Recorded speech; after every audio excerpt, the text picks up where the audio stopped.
নমস্কার, আমি অভিক। আমি আমাদের এএস নেচার লাভার ইউটিউব চ্যানেল পক্ষ থেকে আপনাদের সবাইকে জানাই স্বাগতম। শুভ দীপাবলি। আমরা যখন আজকে আনন্দ উৎসবে ব্যস্ত আছি, তখন পরীক্ষিত ভূঁইয়া নামে এক যুবক পৃথিবীকে বাঁচাতে, আমাদের ভবিষ্যৎ প্রজন্মকে বাঁচাতে প্রায় 5200 কিলোমিটার পাড়ি দিচ্ছে কলকাতা থেকে কন্যাকুমারিকা পর্যন্ত।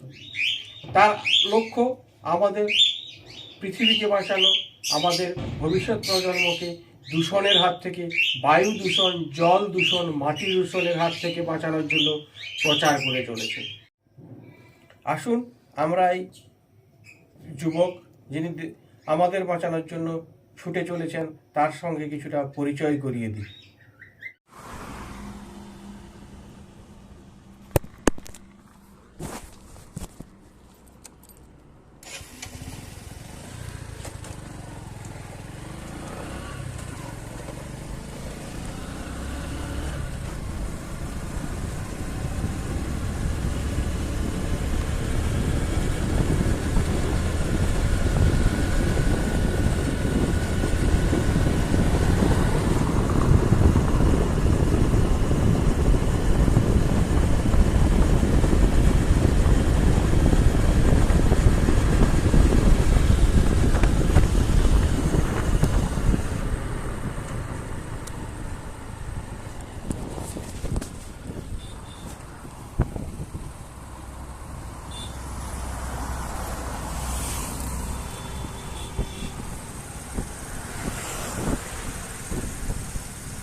কলকাতা থেকে একদম কন্যাকুমারিকা, ওখান থেকে আবার যাবো কেরল যাবো। কেরল থেকে কোচি হয়ে, মুন্নার হয়ে আবার কোয়েম্বাটুর ঢুকবো। কোয়েম্বাটুর থেকে আবার ব্যাঙ্গালোর যাবো। ব্যাঙ্গালোর থেকে আবার চেন্নাই ঢুকবো। চেন্নাই থেকে আবার সেই বিশাখাপত্তনম রুট ধরে উড়িষ্যা হয় আমার। প্রকৃতিকে রক্ষা করার জন্য। প্রকৃতিকে রক্ষা। আচ্ছা, শুধু প্রকৃতি মানে ব্যাপারটা হচ্ছে কি, শুধু দেশ না, পুরো মানব জাতি ভালো থাকবে যদি আমরা মাটি বাঁচাতে পারি। অ্যাকচুয়ালি আমরা যা খাই সারাদিন সব কিছুই মাটি থেকেই আসে, আর সেই মাটি যতটা পিওর হবে ততটা পিওর খাবার আমরা খেতে পারবো। আমি ধরুন মাটির সাথে প্লাস্টিক মিশে গেছে, সেই মাটিতে আবার গাছ হয়েছে, সেই খাবারটার মধ্যে অতটাও পিওরিটি থাকবে না। আপনি যদি খৈল ইউজ করেন, সেই মাটি দিয়ে যদি খাবার তৈরি করেন, আর রাসায়নিক দিয়ে যদি দুটো ডিফারেন্ট হবে, সে ঠিক সেরকমই। যদি আমরা কোনোভাবে মাটি বাঁচাতে পারি তাহলে খাবারটা পিওর খাবার আসবে।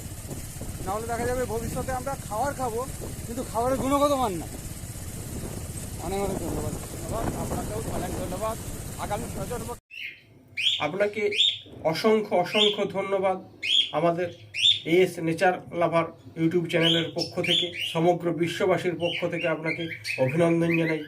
আপনার অক্লান্ত পরিশ্রম, আপনার এই প্রচার, আপনার এই প্রচেষ্টা যেন সাফল্য লাভ করে, আগামী প্রজন্ম যেন দূষণের মুখ থেকে মুক্তি পায়, এই আশা রাখছি।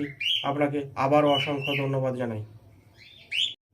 আপনাদের কাছে আমার বিশেষ অনুরোধ, আপনারা আমাদের চ্যানেলটিকে সাবস্ক্রাইব করুন, লাইক করুন, শেয়ার করুন এবং নোটিফিকেশান বেল বটমে অল বেল বটমে পুশ করে সমস্ত আমাদের যে ইউটিউবে যে চ্যানেলের যেসব ভিডিওগুলো আপলোড করব যাতে আপনারা দেখতে পান, তার সুব্যবস্থা হবে।